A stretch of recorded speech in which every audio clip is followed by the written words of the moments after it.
मेरे प्यारे बच्चों, आज हम लोग 12th क्लास के केमिस्ट्री का दूसरा चैप्टर सॉल्यूशन स्टार्ट करेंगे। तो ये चैप्टर आप लोगों के लिए बहुत ही महत्वपूर्ण होगा, क्योंकि इन चैप्टर से एग्ज़ाम में 5 मार्क्स के क्वेश्चन पूछे जाते हैं। तो आप इन चैप्टर को आसानी से सीख सकते हैं। बस आपको एक काम करना पड़ेगा, हम जो भी चीज़ यहाँ पर पढ़ाएं आप उनको ध्यान से पढ़ें, एक एक चीज़ को ध्यान से पढ़ें। खुद आप धीरे धीरे सब कुछ सीखते चले जाएंगे। तो सबसे पहले हम लोग समझते हैं कि विलयन क्या होता है। जैसे आपने क्लास 6 में या 7 में पढ़ा होगा, जब 2 या 2 से अधिक पदार्थ को किसी भी अनुपात में मिला दिया जाता है तो उसे मिश्रण कहते हैं। जब 2 या 2 से अधिक पदार्थों को मिलाया जाता है आपस में तो उसे मिश्रण कहते हैं। अब मिश्रण जो होता है वो 2 प्रकार का होता है, एक होता है समांगी मिश्रण और दूसरा होता है विषमांगी मिश्रण।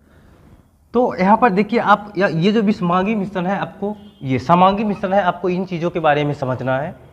जैसे हमने, अब एक एग्जांपल से समझिए इसको। जैसे हमने एक गिलास लिया, थोड़ा सा जल लिया, इस जल में हमने क्या किया, नमक और चीनी मिला दिया।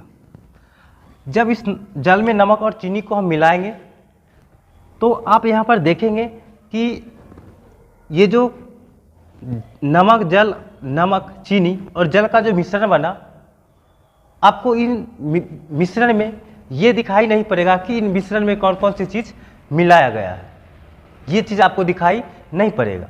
या दूसरा चीज़ यहाँ पर आप ये नोटिस करेंगे, इस मिश्रण में आप कहीं से भी इनका टेस्ट ले सकते हो, यानी कि स्वाद ले सकते हो। चाहे ऊपर का जो ये जो भाग है, यहाँ से आप थोड़ा सा लो और चख करके देखो इसका टेस्ट कैसा है, या इसका टेस्ट आप बीच से लेकर के देखो, यहाँ से लो टेस्ट करो, और या आप क्या करो, इसका टेस्ट नीचे से लो।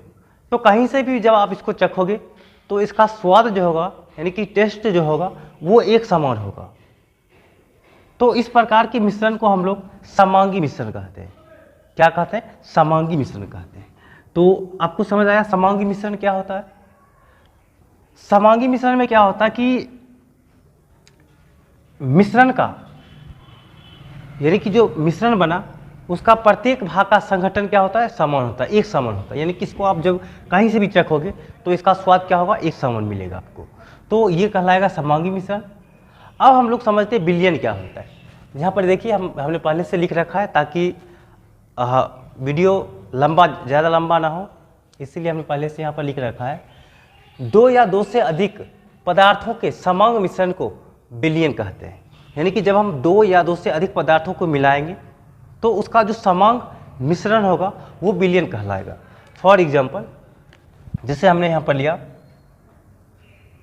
जल प्लस चीनी, जल प्लस चीनी। जब ये जल और चीनी को हम लोग मिला देंगे तो यहाँ पर क्या बनेगा, मीठा जल बन जाएगा, मीठा जल बनेगा। तो मीठा जल जो यहाँ पर है, ये यहाँ पर क्या कहलाएगा, विलयन कहलाएगा। ये यहाँ पर क्या होगा, विलयन होगा। क्योंकि ये जो विलयन है किन किन चीज़ों से बना है, तो जल से बना है और चीनी से मिला, यानी कि इन दोनों के समांगी मिश्रण से बना है। तो इसलिए हम मीठा जल को क्या बोलेंगे, यहाँ पर विलयन बोलेंगे। ठीक है, तो आपको समझ आ गया होगा विलयन क्या होता है। अगर आपको कहीं भी परेशानी हो तो यहाँ पर देखिए हमारा व्हाट्सएप नंबर दिया गया है, आप यहाँ से कोई भी डाउट हमसे पूछ सकते, हम प्रयास करेंगे कि आपको उसका हल मिल सके। उसके बाद देखिए दूसरा पॉइंट यहाँ पर दिया गया है, समांग मिश्रण के प्रत्येक भाग के संघटन समान होता है। जैसा कि पहले ही बता दिया आपको, समांग मिश्रण जो होता है उसका प्रत्येक भाग का संघटन क्या होता है, समान होता है। यानी कि जब आप उसको कहीं से भी चखोगे, ऊपर से चखो, बीच से चखो या नीचे से कहीं भी चखो, तो उसका स्वाद क्या होगा, एक समान मिलेगा आपको। तो वो होता है समांगी मिश्रण। अब यहाँ पर आप एक चीज़ जान लें कि विलयन जो होता है वो विलय प्लस विलायक का योगफल होता है। यानी कि जब हम विलय और विलायक को जोड़ते हैं तब हमारा बनता है विलयन। विलय प्लस विलायक इज इक्वल टू विलयन। अच्छा, एक चीज यहां पर और आप समझ ले, विलय को आप घुल्य बोल सकते हो, विलायक को आप घोलक भी बोल सकते हो, और विलयन को आप घोल बोल सकते हो। तो ये चीज़ आप इनके जगह पर यूज़ कर सकते हो।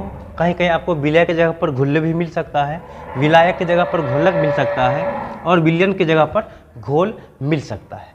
तो विलय और विलायक और विलयन क्या होता है, इन चीज़ों को आप एक एग्जाम्पल के द्वारा समझिए। जैसे हमने एक गिलास लिया, इन गिलास में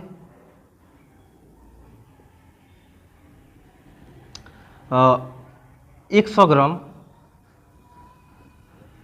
जल लिया, और इस जल में 100 ग्राम जल में 50 ग्राम चीनी को घोला।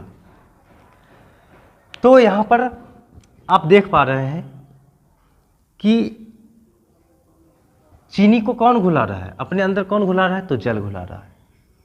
घुलाने वाला क्या होता है, विलायक होता है। घुलाने वाला क्या होता है, विलायक। कौन घुला रहा है, तो जल घुला रहा है। कौन घुल रहा है इसमें, तो चीनी घुल रहा है। तो घुलने वाला होगा विलय, और जो अपने अंदर किसी चीज़ को घुलाता है, यानी कि जिसमें किसी पदार्थ को अपने अंदर घुलाने की क्षमता होता है, उसे हम विलायक बोलते हैं। तो ये यहाँ पर क्या होगा, विलायक। या जब हम इसको परिभाषा के रूप में लिखना चाहें तो लिख सकते हैं। ये तो सिंपल सी बात थी। जब आप इसको परिभाषा के रूप में लिखना चाहें तो लिख सकते हैं, किसी विलयन में जिन पदार्थों का मात्रा सबसे कम होता है उसे विलय कहते हैं। जैसे यहाँ पर देखिए, इस विलयन में जल और चीनी के विलयन में चीनी का मात्रा कम है, चीनी का मात्रा क्या है, कम है। तो जिसका मात्रा कम होता है वो क्या कहलाएगा, विलय कहलाएगा। तो इसका परिभाषा हम लिख सकते हैं, किसी विलयन में जिस पदार्थ का मात्रा कम होता है उसे विलय कहते हैं। और अगर हम विलायक का परिभाषा लिखना चाहें तो लिख सकते हैं, किसी विलयन में जिस पदार्थ की मात्रा सबसे अधिक होती है उसे विलायक कहते हैं। अब यहाँ पर देख सकते हैं, इस विलयन में ये जल 50 ग्राम है, ये कम है, और सॉरी चीनी 50 ग्राम है, ये कम है, और जल 100 ग्राम है, यानी कि जल की मात्रा यहाँ पर क्या बहुत अधिक है। तो इसलिए जल यहाँ पर क्या कहलाएगा, विलायक कहलाएगा। तो विलायक क्यों कहलाया, क्योंकि यहाँ पर विलायक यानी कि ये जल की मात्रा क्या है, बहुत अधिक है। तो मात्रा अधिक, जिसका मात्रा अधिक होगा वो विलायक कहलाएगा, और जिसका मात्रा कम होगा वो क्या कहलाएगा, विलय कहलाएगा। और एक चीज़ यहाँ पर और आप याद रखेंगे, किसी विलयन का जो भौतिक अवस्था होता है वो विलयन के भौतिक अवस्था पर निर्भर नहीं करता है। किसी भी विलयन का जो भौतिक अवस्था होता है वो विलय के भौतिक अवस्था पर निर्भर नहीं करता है, और किसी विलयन का भौतिक अवस्था, किसी विलयन का भौतिक अवस्था विलायक के भौतिक अवस्था पर निर्भर करता है। किस पर निर्भर करता है, विलायक पर निर्भर करता है। तो सबसे पहले यहाँ पर आप देख लें, विलय विलायक क्या होता है, इसका यहाँ पर हम परिभाषा दे रहे हैं, आप इसको देख लीजिए। इसके बाद हम लोग पढ़ेंगे विलयन का वर्गीकरण, क्लासिफिकेशन ऑफ सॉल्यूशन। तो विलयन को मुख्यतः 4 प्रकार से वर्गीकृत किया गया है, जिसमें से नंबर 1 विलय एवं विलायक के भौतिक अवस्था के आधार पर, नंबर 2 अवयवी कणों की संख्या के आधार पर, नंबर 3 संतृप्तता के आधार पर, और नंबर 4 सांद्रता के आधार पर। तो इन सभी चीज़ों के बारे में हम एक एक करके पढ़ेंगे। तो सबसे पहले हमारा टॉपिक होगा विलय एवं विलायक के भौतिक अवस्था के आधार पर।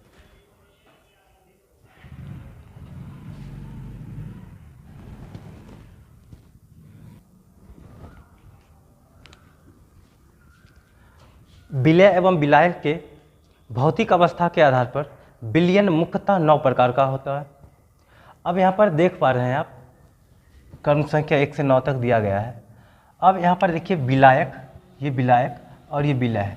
आपको हम पहले ही बता चुके हैं, विलयन जो बनेगा यानी कि विलयन का जो भौतिक अवस्था होगा वो निर्भर करता है किस पर, तो विलायक के भौतिक अवस्था पर।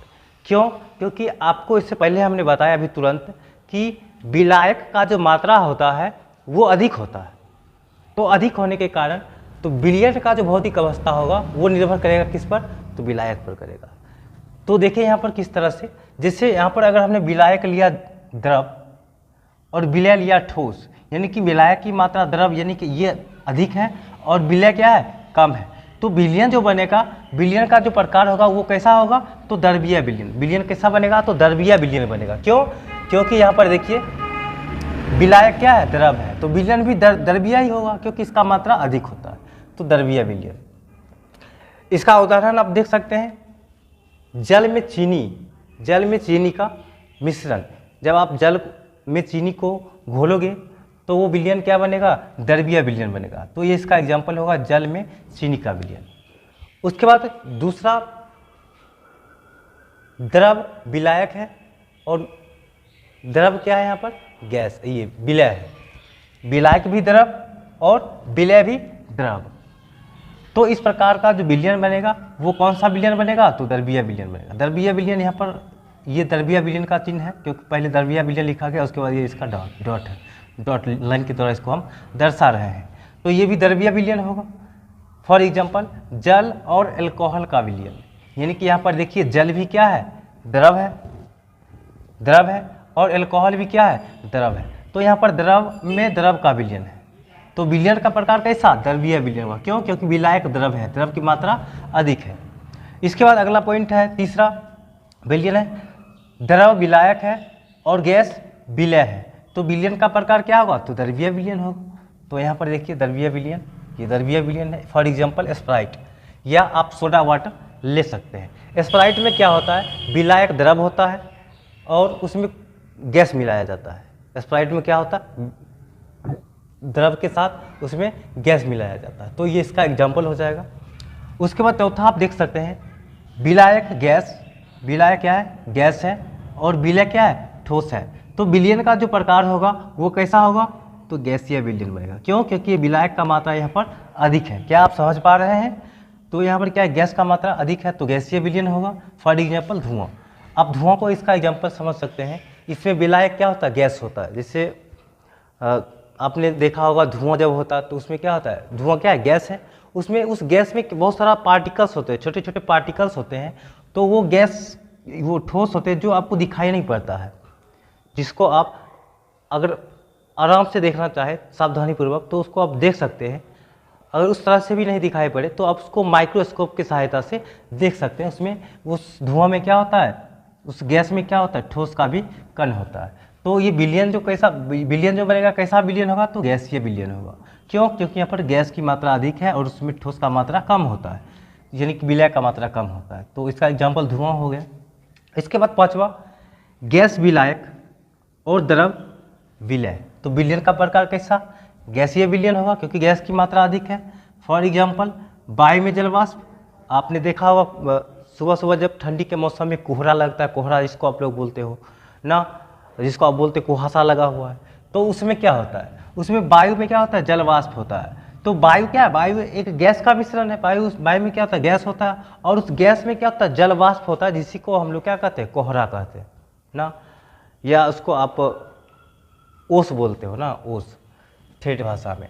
तो ये हो इसका एग्जाम्पल होगा। उसके बाद छठा है गैस विलायक और गैस क्या है, विलय है, यानी कि विलायक भी गैस और विलय भी गैस। तो विलयन का प्रकार कैसा होगा, तो गैसीय विलयन।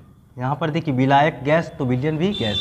फॉर एग्जाम्पल दो गैसों का मिश्रण, जब गैस में गैस का मिश्रण मतलब क्या, गैस विलायक होगा और गैस ही क्या होगा, विलय होगा। तो दो गैस को आपस में मिला दो, जैसे ऑक्सीजन में कार्बन डाइऑक्साइड या कार्बन डाइऑक्साइड में ऑक्सीजन गैस को मिलाओ, तो दो गैसों का मिश्रण होगा, या आप दो गैसों का मिश्रण या वायु बोल सकते हो आप। उसके बाद सातवां प्रकार है ठोस में ठोस का मिश्रण। ठोस में ठोस का मिश्रण यानी कि विलायक ठोस, विलय ठोस। तो विलयन का प्रकार कैसा, ठोस विलयन होगा, क्योंकि यहाँ पर देखिए विलायक की मात्रा अधिक होता है, तो विलयन का प्रकार भी क्या होगा, ठोस विलयन होगा। फॉर एग्जाम्पल तांबा में जिंक का मिश्रण, तांबा में जिंक का मिश्रण, जब तांबा को अब जिंक में मिलाओगे, तांबा भी क्या है, ठोस है, तांबा भी ठोस है, जिंक भी ठोस है, दोनों ठोस ठोस है। जब दोनों को आप मिलाओगे तो क्या पीतल बनता है ना, तो वो क्या है, पीतल, समांगी मिश्रण होता है। तो इस प्रकार से ये ठोस ठोस का मिश्रण होगा। या अन्य मिश्र धातु, जितने भी मिश्र धातु होते हैं वो सभी ठोस में ठोस का विलयन का उदाहरण होता है। उसके बाद अगला पॉइंट देखिए, विलायक है ठोस, विलय है द्रव, तो विलयन का प्रकार ठोस विलयन होगा। फॉर एग्जाम्पल Na में Hg, Na मतलब सोडियम, सोडियम ठोस होता है, इसमें हम Hg मिलाएंगे यानी कि द्रव मिलाएंगे। पारा क्या है, धातु है, लेकिन ये द्रव अवस्था में पाया जाता है, तो Na में Hg का मिश्रण, ये इसका एग्जाम्पल। उसके बाद नम्मा है, नम्मा प्रकार होगा ठोस में गैस का मिश्रण। यहाँ पर ठोस क्या है, विलायक है, और गैस क्या है, विलय है, तो विलयन का जो प्रकार होगा वो क्या होगा, ठोस विलयन होगा। फॉर एग्जाम्पल धातु के सतह पर गैस का अधिशोषण, धातु के सतह पर गैस का अधिशोषण, यानी कि कोई धातु का सतह होगा उस पर गैस का अधिशोषण, यानी कि गैस का उसमें उसके संपर्क में आना, वो क्या कहलाता है, धातु के सतह पर गैस का अधिशोषण। जैसे फॉर एग्जाम्पल आप यहाँ पर समझ पाइए इस तरह से, जैसे कि यहाँ पर ये मार्कर है, सॉरी ये बोर्ड है, तो ये बोर्ड क्या है, अधातु है, हम यहाँ पर अधातु है बोर्ड, लेकिन हम धातु की बात करें, माना कि ये धातु है। अब यहाँ पर क्या है, यहाँ पर जितने भी वायुमंडल हैं, यहाँ पर सभी प्रकार का गैस है ना, तो गैस है तो क्या होगा, इस बोर्ड पर भी गैस का मात्रा आता होगा, तो गैस में क्या होगा, अधिशोषित होता होगा, लेकिन हमें ये दिखाई नहीं पड़ता, हमें सिर्फ क्या दिखाई पड़ता है, गैस, ये बोर्ड दिखाई पड़ता है। उसी प्रकार से क्या होता है, जितने भी धातु होते हैं उन पर गैस का अधिशोषण होता है, वो क्या कहलाता है, ठोस और गैस का मिश्रण का उदाहरण होगा। तो विलयन का प्रकार कैसा होगा, ठोस विलयन होगा। तो ये इसका उदाहरण था। इसके बाद हम दूसरा विलयन का वर्गीकरण का दूसरा जो आधार है, अवयवी कणों की संख्या के आधार पर। तो आप इसको समझ लीजिए, अवयवी कणों की संख्या के आधार पर विलयन कितने प्रकार के होते हैं। अवयवी कणों की संख्या के आधार पर विलयन मुख्यतः 3 प्रकार के होते हैं। अब देखिए यहाँ पर अवयवी कण क्या होता है, जैसे विलयन जिन जिन पदार्थों से मिलकर के बना होता है उन पदार्थों को हम अवयवी कण कहते हैं। जैसे यहाँ पर देखिए क्रम संख्या यहाँ पर 1, अवयवों की संख्या यहाँ पर 2 है, यानी कि विलयन जो बना है वो कितने प्रकार के पदार्थों से मिलकर के बना है, तो उसको हम लोग बोलते हैं अवयव। तो अवयवों की संख्या 2। अब एक चीज़ यहाँ पर आप याद रखेंगे, विलयन बनने के लिए कम से कम 2 अवयव की आवश्यकता होती है। विलयन बनने के लिए कम से कम 2 अवयवों की आवश्यकता पड़ती है। उनमें से एक विलायक होता है, एक विलायक होता है, विलायक एक ही होगा, और विलय पदार्थ एक या एक से अधिक हो सकता है। तो इन चीज़ों को आप याद रखेंगे। अवयवी कणों की संख्या अगर 2 होगा तो विलयन का जो प्रकार होगा वो होगा द्विअंगी विलयन। उस विलयन को हम लोग कहेंगे द्विअंगी विलयन। फॉर एग्जाम्पल यहाँ पर देखिए चीनी और जल, यानी कि जो विलयन चीनी और जल यानी कि 2 अवयव से मिलकर के बना होगा उस विलयन का नाम होगा द्विअंगी विलयन। उसके बाद अवयवों की संख्या अगर 3 होगा तो विलयन का प्रकार क्या होगा, त्रिअंगी विलयन, यानी कि वो विलयन क्या कहलाएगा, त्रिअंगी विलयन कहलाएगा। जैसे यहाँ पर देखिए इसमें विलयन में अवयवों की संख्या 3 है, चीनी, जल, नमक, तो 3 प्रकार का अवयव है, यानी कि विलयन जो बना है ये 3 प्रकार के पदार्थों से मिलकर के बना है। तो इस प्रकार के विलयन को हम लोग त्रिअंगी विलयन कहते हैं। उसके बाद 4 या 4 से अधिक अवयवों की संख्या अगर 4 हो या 4 से अधिक हो तो उसको हम लोग बोलेंगे बहुअंगी विलयन, बहुअंगी विलयन। फॉर एग्जाम्पल यहाँ पर देखिए चीनी प्लस जल प्लस नमक प्लस नींबू का रस, यहाँ पर 4 अवयव है, 1 2 3 4, या 4 से अधिक भी होता तो वह उसको हम बोलते हैं बहुअंगी विलयन। उसके बाद विलयन का तीसरा प्रकार होगा सांद्रता के आधार पर। तो सांद्रता के आधार पर विलयन मुख्यतः 2 प्रकार का होता है, मुख्यतः 2 प्रकार का होता है। यहाँ पर देखिए अगर सांद्रता 0.1 मोलरता से कम होगा यानी कि सांद्रता को मोलरता से ही हम लोग व्यक्त करते हैं। तो 0.1 मोलरता से कम होगा तो उस विलयन को कहा जाता है तनु विलयन। क्या कहा जाता है? तनु विलयन कहा जाता है। और अगर विलयन का सांद्रता 0.1 मोलरता से अगर अधिक होगा, 1 मोलरता से 0.1 मोलरता से अधिक होगा तो उस प्रकार के विलयन को हम लोग सांद्र विलयन कहेंगे। अब एक चीज़ यहाँ पर समझिएगा कि तनु विलयन जो होता है इसको निम्न सांद्रता वाला विलयन भी कहते हैं और सांद्र विलयन को उच्च सांद्रता वाला विलयन भी कहते हैं। फॉर एग्जाम्पल आप इसको इस तरह से समझ सकते हैं, जैसे मैंने एक यहाँ पर गिलास लिया, इसमें हम क्या किया, 50 ग्राम जल है, इसमें हमने क्या किया, NaCl मिलाया, यानी कि नमक मिलाया, कितना, 5 ग्राम। 5 ग्राम नमक हमने इसमें घोला 50 ग्राम जल में। और एक और एग्जांपल ले रहे हैं आपके सामने, एक और हमने गिलास बनाया, इसमें भी क्या है, जल की मात्रा उतना ही है, 50 ग्राम ही है, इसमें भी जल की मात्रा 50 ग्राम है।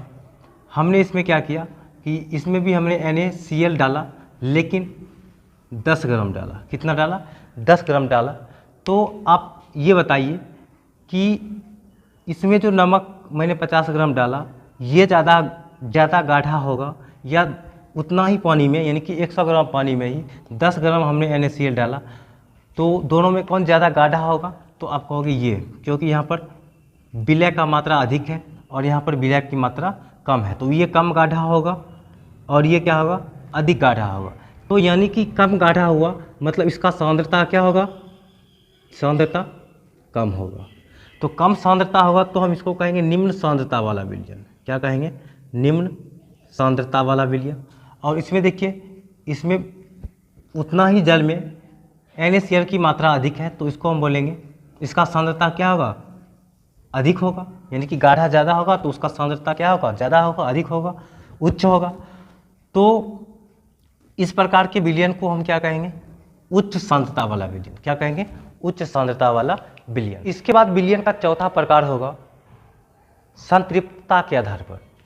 तो संतृप्तता के आधार पर विलयन मुख्यतः 3 प्रकार का होता है, मुख्यतः 3 प्रकार का होता है। नंबर 1 असंतृप्त विलयन, नंबर 2 संतृप्त विलयन और नंबर 3 अति संतृप्त विलयन। इसको आसानी से समझ सकते हैं एग्जाम्पल के द्वारा। जैसे हमने एक कढ़ाई बनाया और इसको हम आग पर दे दिया गर्म होने के लिए, और इसका जो ताप जो होगा वो हमने कुछ मान लिया, जैसे 60 डिग्री सेल्सियस मान लेते हैं। 60 डिग्री सेल्सियस यहाँ पर हमने ताप दे दिया। और इसमें क्या किया कि इस कढ़ाई में हमने जल डाल दिया, कुछ जल डाल दिया। अब इसमें हम कुछ चीनी घोलने का प्रयास करते हैं, कुछ चीनी इसमें घोलने का प्रयास करेंगे। तो जैसे हमने इसमें क्या किया, पहले 1 किलोग्राम चीनी दिया, तो वो सभी चीनी इसमें आकर के घुल गया। फिर मैंने क्या किया, 1 केजी चीनी दिया, वो भी चीनी इसमें क्या हुआ, घुल गया। यानी कि इसमें जब हम चीनी देते जाएंगे, जब तक ये घुलता जाएगा, तो इस प्रकार का जो विलयन बनेगा उस विलयन को हम लोग असंतृप्त विलयन कहते हैं। अब समझिए इसको, संतृप्त विलयन क्या होता है। जैसे फिर वही बात, ताप उतना ही रखेंगे, उसी ताप पर, जैसे पहले 60 डिग्री सेल्सियस था, अभी भी हम वही ताप रखेंगे। इसमें क्या करेंगे कि 100 ग्राम चीनी, 1 किलोग्राम चीनी दिया, घुल गया, फिर 100 ग्राम चीनी दिया, घुल गया, इतना ही ताप पर, ताप याद रखना, इतना ही ताप पर। फिर हमने क्या किया, फिर 1 किलोग्राम चीनी दिया, घुल गया। लेकिन एक समय ऐसा आएगा जब इतना ही ताप पर चीनी घुलना बंद हो जाएगा, यानी कि अब इतना ही ताप पर और चीनी नहीं घुल सकता है, तो उस प्रकार के विलयन को हम लोग संतृप्त विलयन कहते हैं। उसके बाद तीसरा अति संतृप्त विलयन। तो अति संतृप्त विलयन क्या होता है इसको समझिए। अभी यहाँ पर क्या देखा कि हमने यहाँ पर क्या किया, जब चीनी को डाला, घुलता गया घुलता गया घुलता गया, एक समय आया कि चीनी घुलना बंद हो गया ना, उतना ही ताप पर क्या हुआ, चीनी घुलना बंद हो गया। फिर हमने क्या किया, थोड़ा सा ताप बढ़ाया। अब यहाँ पर क्या करेंगे, ताप थोड़ा सा बढ़ाएंगे। ताप बढ़ाने के बाद थोड़ा सा चीनी और घुलेगा। आपने देखा होगा जैसे कि जिस मिठाई का दुकान जहाँ पर होता है वहाँ पर चाशनी किस तरह से बनाया जाता है। जब पहले उसको क्या किया जाता है, ताप एक सामान दिया जाता है, उसको घोला जाता है। जब घुलना बंद हो जाता है तब वहाँ पर उसको ताप बढ़ाया जाता है। ताप बढ़ाने के कारण क्या था, वो चीनी और थोड़ा सा उसमें घुल सकता है। तो उस प्रकार से वहाँ पर चाशनी बनाया जाता है।